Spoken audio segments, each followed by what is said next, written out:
Greetings, urban farmers, gardeners, and healthy food visionaries. Greg Peterson here, and welcome to another bonus episode of the Urban Farm Podcast, where we bring you conversations with experts in fields related to urban farming and dive deeper into some of the most important issues of our times.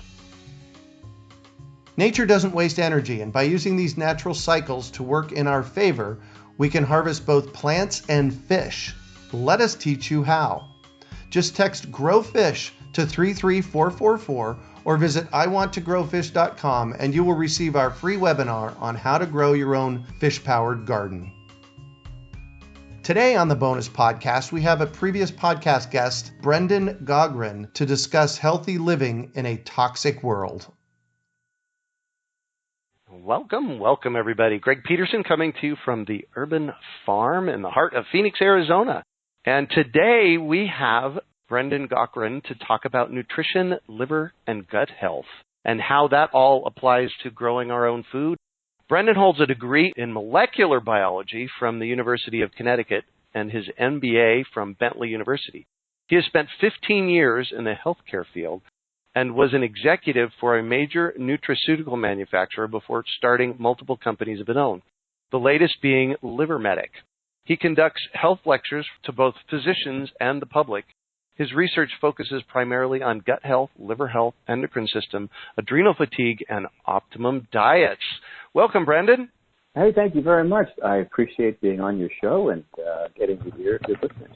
Absolutely. You know, we did a podcast a couple of months ago, and I so loved the level of conversation that we had and the importance of the level of the conversation that we had to our really everybody's health these days. So for me, it was a slam dunk when it came time to bring in an expert on a topic. I wanted to talk to you again. Well, I appreciate it. Thanks very much. You bet.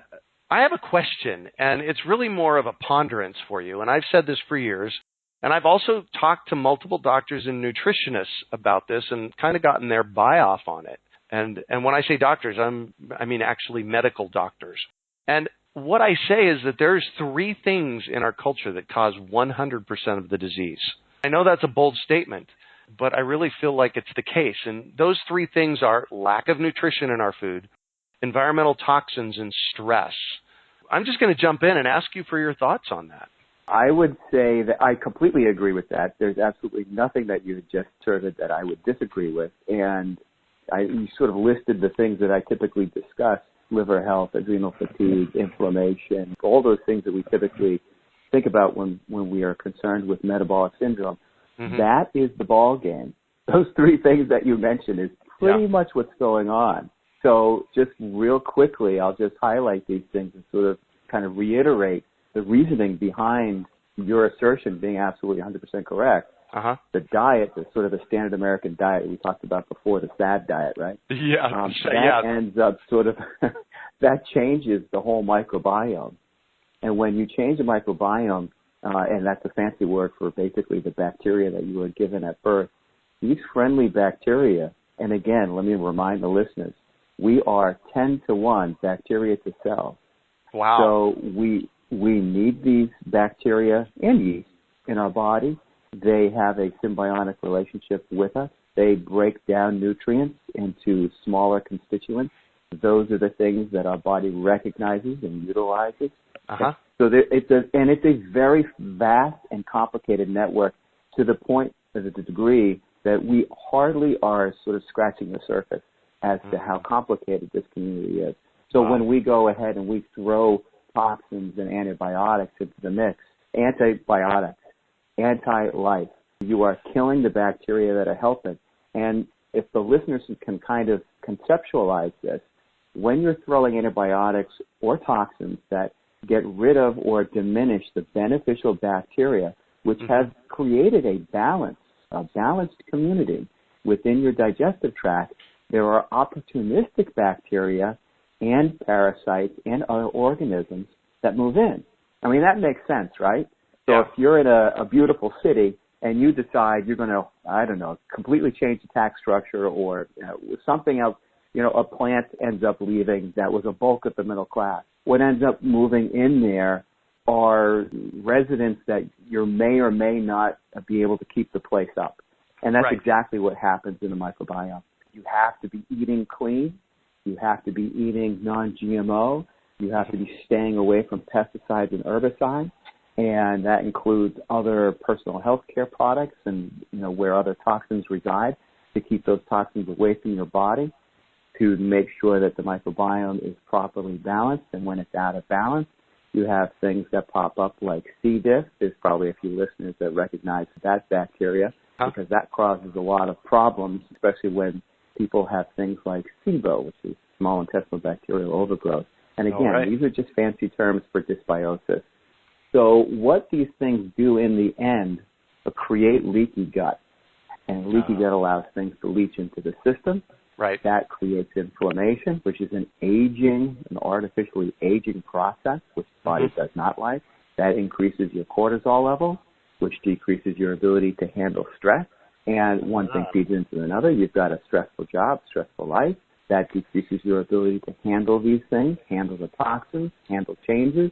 And all of those things decrease your body's ability to fix and repair cells, DNA, microorganelles within the body. And when that happens, we've got a term for that called cancer. We don't like to use the C word, and we want to certainly stay away from that stuff. But there are other diseases that crop up, sometimes in parallel or as a precursor. Liver disease, pancreatic disease, type 2 diabetes, obesity, adrenal fatigue, et cetera, Hashimoto's. These are types of, Hashimoto's is an excellent example of an autoimmune disease that really only creeps up when you have a lot of inflammation in your body. Where would you get a lot of inflammation? If you have a dysbiosis. So what you said is basically 100% what I talk about in the lectures, and it would be wonderful if the listeners would understand this at a sort of a deeper level. Yeah.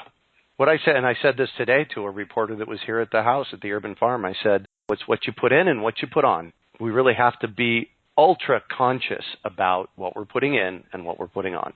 Absolutely. So there's been a massive shift in our food supply in the last 20 or 30 years. And I can go, now this conversation can go for hours. I won't, I'm not going to burden anybody with that. But I will say it's becoming increasingly more difficult to eat cleanly. So your grandmother probably says, why are you eating all this organic stuff? You're spending a fortune on it.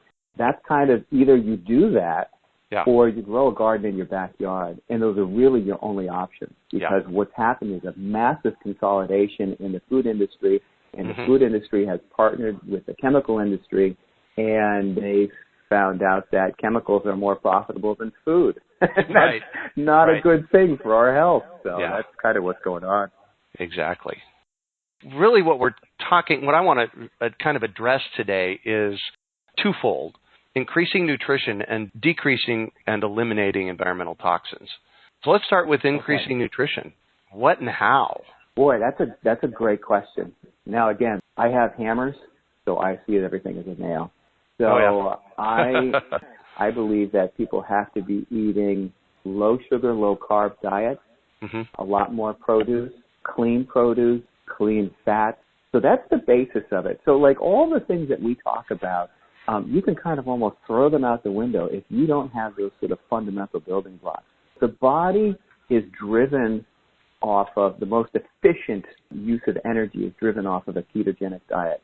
Again, fancy term for fat-based diet. The problem is that ever since the 80s, we've been confusing a fat-based diet with all of these highly processed synthetic fats. Sometimes petroleum-based, that's a toxin, margarine, just fake stuff. So we have to get back to the healthy fats, and you and I know what those are. That's, palm oil, coconut oil, olive oil, butter. It's a smaller list, but that's essentially what we need to be incorporating into the diet. So if we're eating those things, if we're incorporating superfoods, if we're incorporating cleansing herbs, parsley, cilantro, those types of things on a more or less regular basis, you're going to keep that microbiome pretty happy. Fermented foods, that's a big one. You don't have to do it every day, but every once in a while it would be quite beneficial. So that's sort of the place I kind of start with people. Then if you're going to move up sort of the hierarchy, up the pyramid, now we're talking about incorporating things like lemon water in the morning is an absolute must. And I know you and I have talked about this. The reason for that is it kickstarts the bile, which holds all the toxins in the liver from the detoxification that happens during the night, drops it through the gallbladder so you don't get gallbladder stones, drops into the small intestine, and it feeds all that good bacteria. And on top of that, the bile is helping you to break down fats so that you can absorb those good fats that we were just talking about more easily. That's nutrition, right? The other part of this is doing things like incorporating apple cider vinegar. Apple cider vinegar, I know it may not taste all that good to folks, but the good bacteria, hey, they love it. That's something that people ought to be doing on a regular basis. Other things, sort of on the more extreme side, you could do oregano oil on a regular basis. You could incorporate black seed oil, although don't use too much. These are all antimicrobial, antibacterial. When I say antibacteria, I'm talking about the things that you really don't want in your system. And they come from nature, and our bodies recognize it, and it really is knocking out those things that we don't want and that get sort of in an overgrowth mode. Yeah. Candida is a big one. But again, if you're eating a low-sugar, low-carb diet, you're avoiding those things. So that's from a pure nutrition standpoint. Right, exactly. Well, and interestingly enough, we actually do lemon water, apple cider vinegar, fermented foods. Earlier in life for me, I did not like fermented foods, but now sauerkraut, I actually will sit down and eat a cup of it at a time, and I actually like it. Oh, sure, yeah. That and pickles. Those are the two things for me. I absolutely love them. Yeah. And I found that I'm starting to crave the fermented foods, which kind of came as a surprise to me, but then on the other side, it didn't. Very interesting that you say that, because I can go into the studies at infinitum. But, of course, there are the studies out there that show that an overgrowth of candida drives the cravings from sugar and carbohydrates. Of course. The vagus nerve connects from our midbrain down to the gut. So the chemicals that are released from the microbes that we have are clearly having an influence over what we end up wanting to put in our mouths, okay? Right. But when you end up eating the fermented food, you're adjusting your neurology. There are different neurons that are firing, as opposed to the neurons that get a high off of chocolate cake and popcorn and high fructose corn syrup and that kind of stuff. So you literally are reprogramming your brain. And I think if people, when they start to pick up nutritious foods in the beginning, they might be somewhat turned off by the taste because they've trained themselves to like something else. Yep. But once they get away from that for a period of time and they're only eating the good stuff, it changes. And then all of a sudden you start eating the bad stuff and it tastes like garbage. I've absolutely found that the case for myself. At first it was a little bit odd, but now I don't crave really much of anything. Yeah. I'm not really ever hungry. And the foods that used to didn't taste so bad, like I'm craving fermented foods. What's that about? Right. I'll take it. That absolutely. Works. Yeah, absolutely. That's great. So eliminating toxins, that was the second half of what I had spoken to there. Let's jump into that, because that's a huge topic. So, and of course, anybody who's interested in growing their own fruits and vegetables completely understands this piece of it from at least the food supply. We know that GM foods, one of the major conversations that ADM and Monsanto don't want you to have. They would love you to have this conversation of genetic engineering and increasing yield, and isn't this great? And why aren't we using technology? Hey, we're not using the steam engine anymore. That nonsense, right? Right. But the conversation they don't want to have is, because this is an herbicide-resistant piece of produce, that farmers are dousing their soil with 10 to 20 to 30 times the amount of toxin than they were before, destroying the soil, eroding the nutrients, completely compromising the nutrition, and say nothing of the genetic structure of the actual produce that you're eating, which will change the genetic structure of the bacteria in your body. Remove that a couple generations, it will change the DNA in yours. It's just a matter of time. That's the conversation they don't want us to have. Okay, but that's sort of the toxin part. So everybody knows to stay away from GM foods. Okay, fine. Some of the other things I think that are kind of interesting are where a lot of the other toxins are coming from. So people don't typically think about personal health care products. All right. They don't think about household cleaners. And if you are cutting a piece of fruit or avocado or pineapple or whatever on your cutting board in the kitchen, and if you use the heavy-duty cleaner, somehow, some way, that is going to get on your food and it's going to get on your plate. Or it's gotten onto your hands and you end up touching something and you pick up a utensil and it's going to get into your body one way or another. And it certainly gets into the air, so you're breathing it. So it's getting in. So we commonly refer to some of these things as the dirty dozen plus one. And these sort of make up what we refer to as the toxic world. And these are endocrine disrupting chemicals. And they really screw around with the liver because, of course, the liver is kind of responsible for removing all of these things from your body. Uh-huh. So quick few statistics for the listeners? Sure. Sound good? Okay. So 80,000 chemicals are produced in the U.S., with 62,000 of them grandfathered in. So these can be chemicals that create all kinds of metabolic problems for people, and of course they do, but they'll never get reviewed and they'll never be pulled off. And again, that's because industry has such a heavy hand in Washington. 42 billion pounds of chemicals are manufactured in the U.S. every day. That is an amazing statistic. 42 billion? 42 billion pounds. Wow. I'm not quite sure what that is in tonnage, but it's a lot. Yeah. So just to give folks some framework, what does that look like? We've all seen the petroleum tankers going there, like the 18-wheelers with gas going to a gas station and dropping off gas, right? Very big trucks. So 42 billion pounds of chemicals is equivalent to 623,000 tanker trucks. Whoa. Okay? And that's per day, right? Whoa. So, and that's a 2,000% increase in manufactured chemicals in the U.S. in the last 50 years. Okay? So we are clearly going to a more chemical-dependent society. 14 billion pounds of PVCs are manufactured annually. So that is that's something that we definitely don't want. We all know PVCs are dangerous. You said PVC? Yes. Polyvinyl chlorides. You got it. Exactly. Wow, okay. Yep. And it's hard to fight the chemical industry, and that's because they make almost $1 trillion a year. So a lot of that stuff is going to be filtering into Washington. So that kind of gives us some idea of what we're looking at. Now, actual chemicals.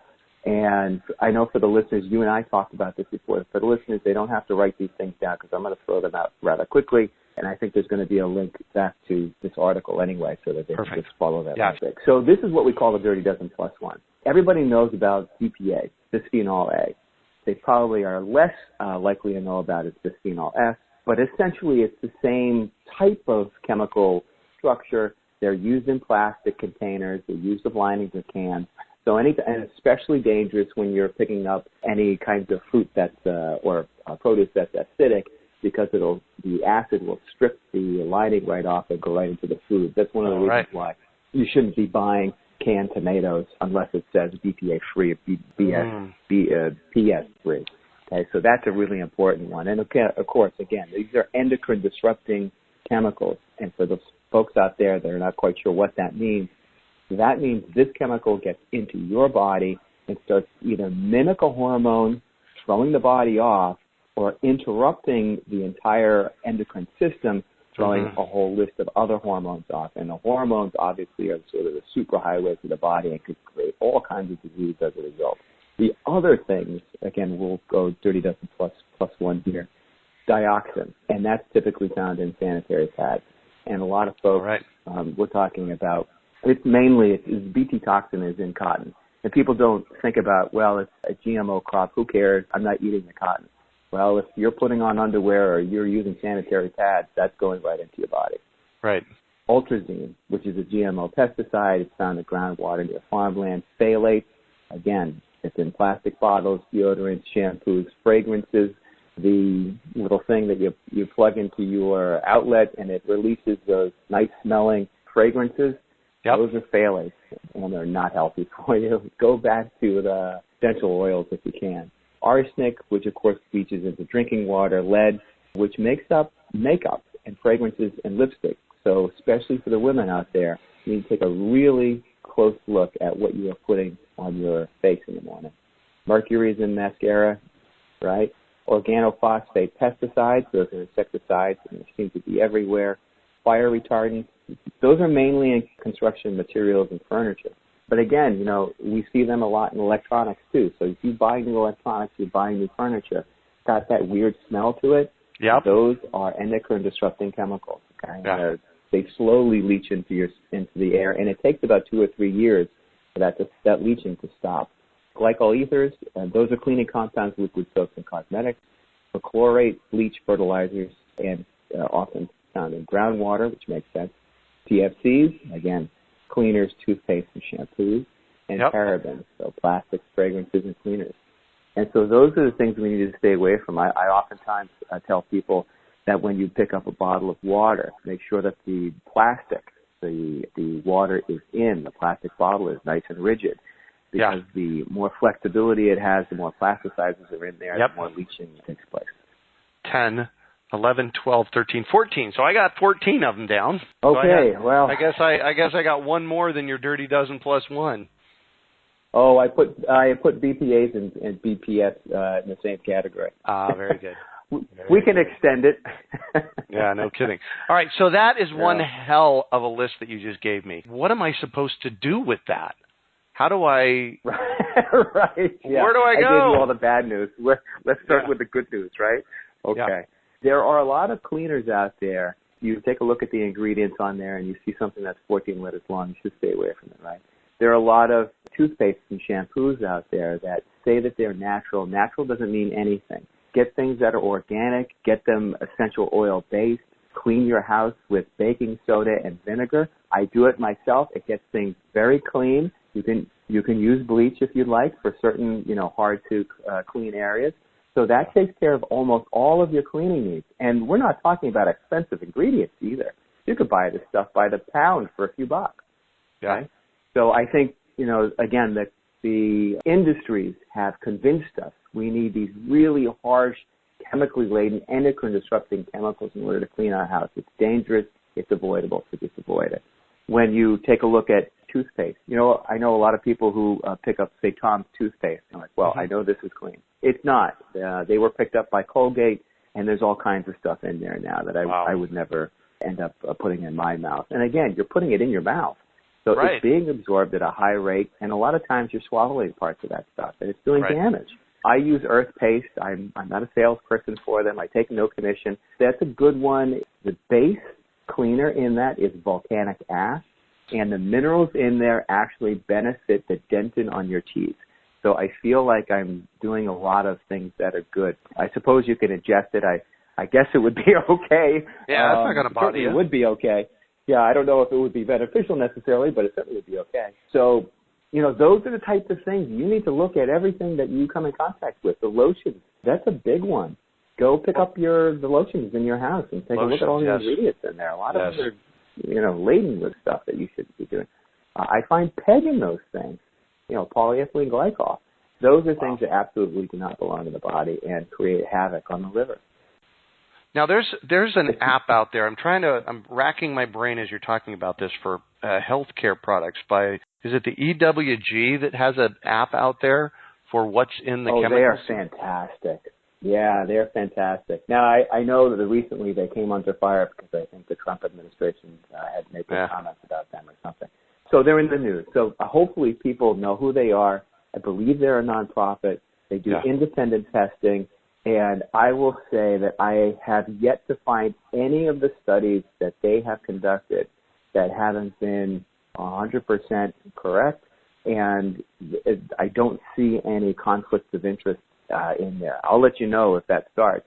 But that's a wonderful place to go to get some really good information. And they do all kinds of analysis. They do analysis on sunscreens, on toothpaste, on these things that we're talking about. And they have a ranking system. 0 is the best and 10 is the worst on their products. So I just went to ewg.org /apps, APPS, and on that page comes up, it says Healthy Living just got easier. And they have apps that you can scan the product, the UPC code on, and it will give you the rating on that's phenomenal. I didn't know that. I got to get that app myself. So ewg.org /apps, and I know they have it available for the iPhone because I've had it on my iPhone before.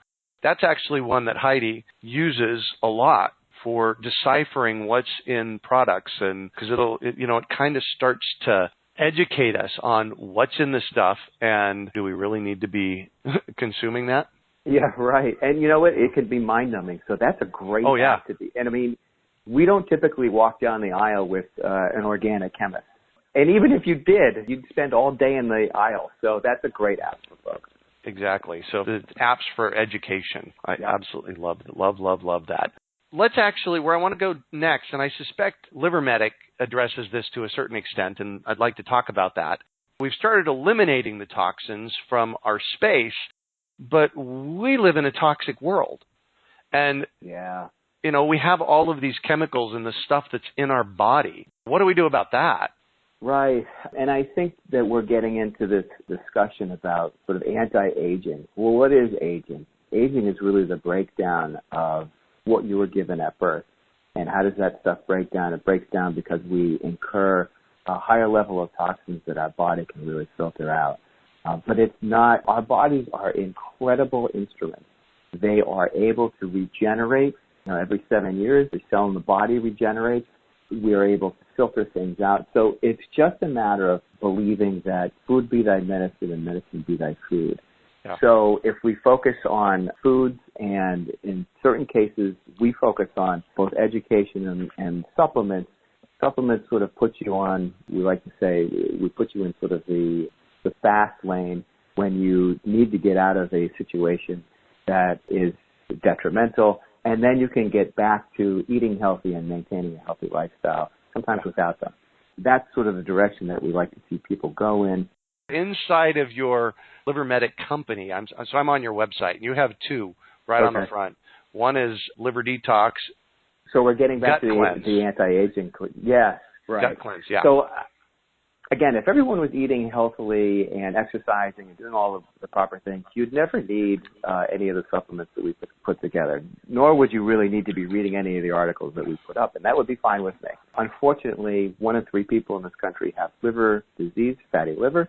The epidemic of type 2 diabetes has skyrocketed. That is a direct result of problems with the liver, because that's the regulatory organ. Right. Inflammation just in general is, by and large, initiated in the GI tract. For those folks out there who are taking sort of Nexium, the purple pill, because they're getting heartburn, right. that is a direct relationship to SIBO and leaky gut. So that dysbiosis is increasing the pH in your stomach so that it doesn't hit those nice low acid levels.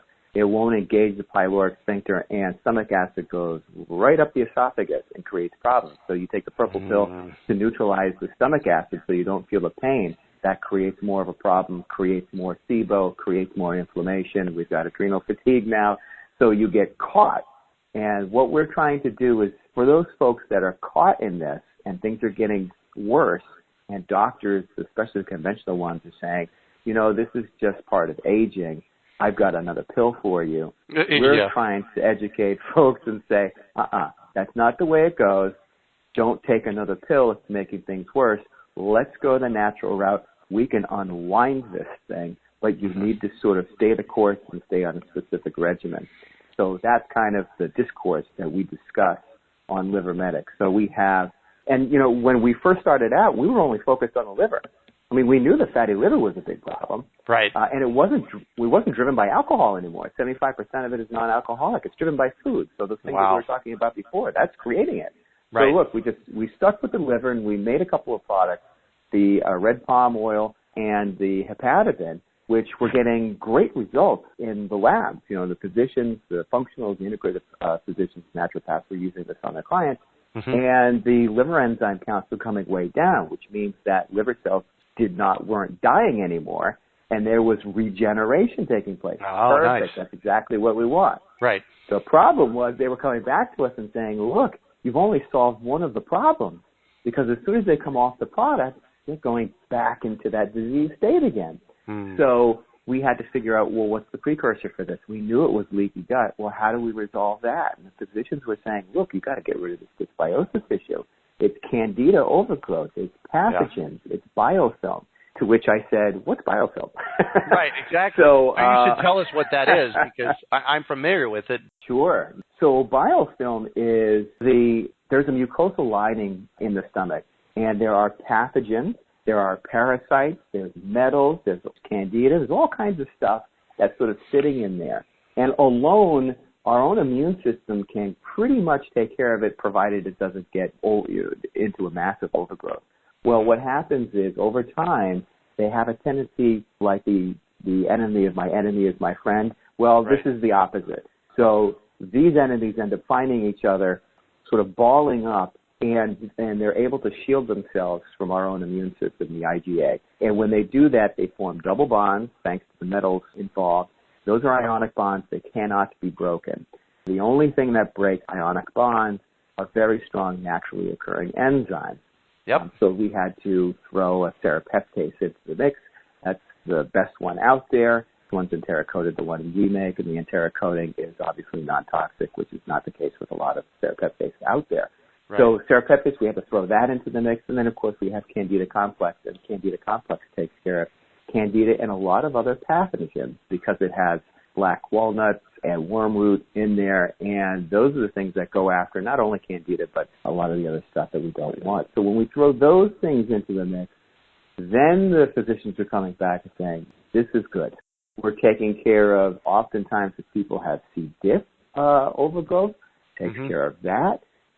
There's been instances where H. pylori was an issue. So again, we are addressing overgrowth issues that typically were addressed with antibiotics and are now being treated herbally. And when we look at some of these overgrowths that take place, especially with SIBO, it's a very difficult thing to treat. Oftentimes they'll end up treating it with an antibiotic called rifaximin, and typically within a year or so, 50% of people end up having SIBO again. So if they go the herbal route, that declines. Not 100%, but it declines.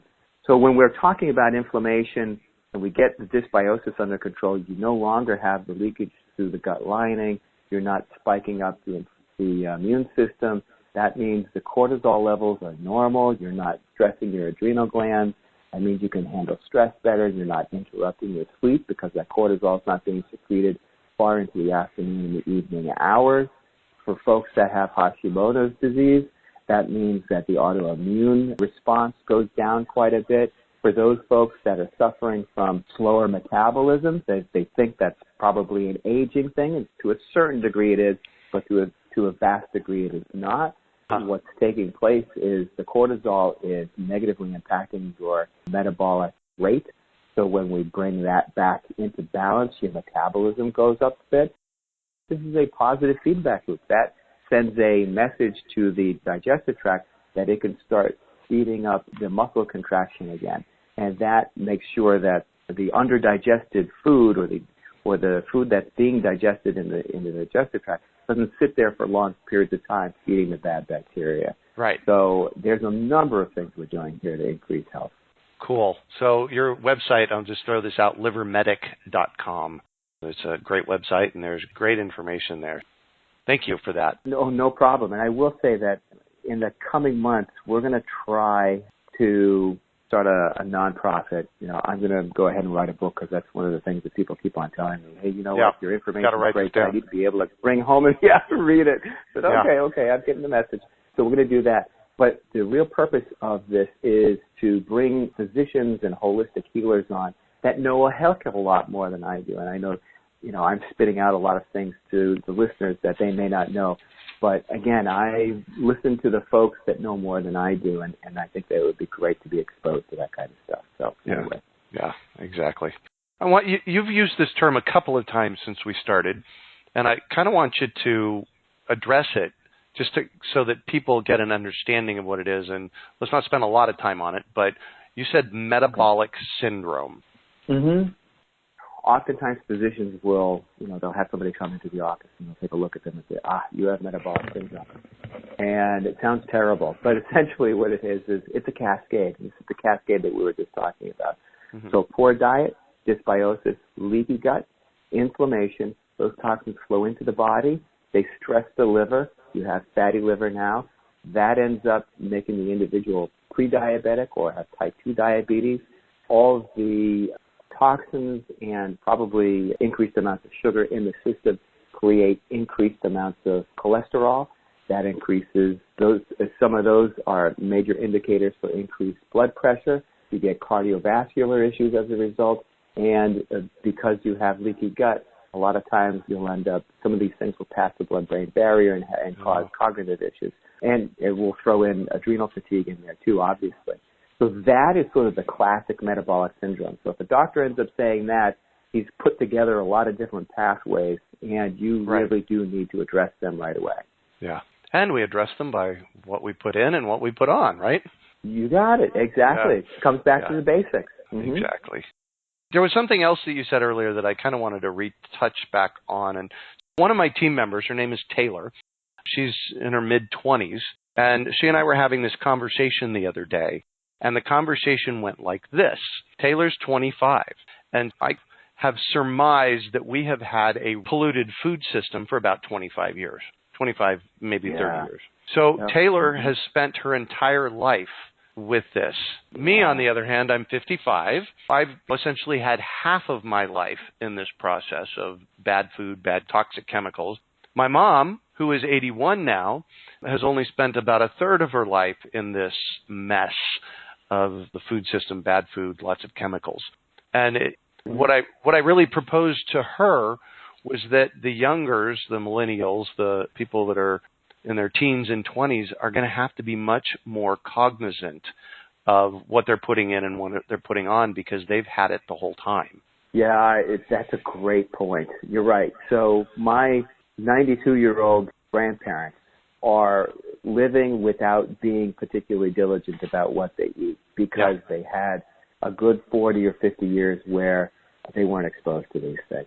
Yeah. And that's not true for the rest of us. And I think what we're seeing is a socio-economic lifespan determiner. So in other words, folks that don't pay attention, aren't educated enough, don't have the money, you're literally going to die sooner. And that's an awful, awful thing. But that's the result of this sort of chemical soup. Yeah. So I got a master's degree from Arizona State University in environmental planning about, a decade ago. Time flies. And one of the studies that we looked at back then found that our parents are going to live the longest. So my 81-year-old mom is going to have the longest lifespan, and it goes downhill from there. Wow. Yeah. You know, and that's got to be a first. That's got to be a human history first. Yeah, it is. That's exactly what they were saying. That's incredible. Exactly for those youngers out there that are listening, the millennials and pre-30-year-olds, this is going to be even much more so important to learn this, understand it, and do something about it. Yeah, and I was listening to a speaker the other day, and he just had such a great point. We don't inherit the earth from our ancestors. We borrow it from future generations. Yeah. And quite honestly, I'm not so sure my generation has done a very good job to it. That's one of the reasons why I'm focused on it now. But once you get into this, once you understand what's going on, the chemicals that are out there, the food that you eat, the water you drink, you cannot help but become an advocate, politically active. It just comes with the territory. The forums that I go to, the memberships that I'm involved in, the different organizations that I belong to, they're all health related, and all of them sort of speak with the same tongue, and that is get on the politicians, change the world, get rid of the chemical companies, get rid of the GMO stuff, clean the water, strengthen the EPA. That's it. That's the ballgame. Yeah. Fantastic. And I'm going to say amen to that. Thank you for being with me tonight. Once again, absolutely amazing data and a great conversation. And thank you for doing what you're doing in the world and being a stand for a healthier life and a healthier environment. Well, thank you very much. And I think our conversation is resonating with a lot of listeners out there, and they are going to be doing things, in many cases, much greater than what I could accomplish on my own. So that's fantastic. Well, so thank you to those folks. Yeah, and our job is to plant the seeds. Yeah, right, exactly. Me as a farmer, not just planting seeds in the ground, but metaphorically plant the seeds. And I know I get a lot of input from people thanking me for the work I'm doing and planting seeds for people growing their own food. It's very clear to me that you're doing the same in the health arena. Yeah, absolutely. You're doing a fantastic job, and it's very important. Yeah. And everybody needs to more or less, it's karma.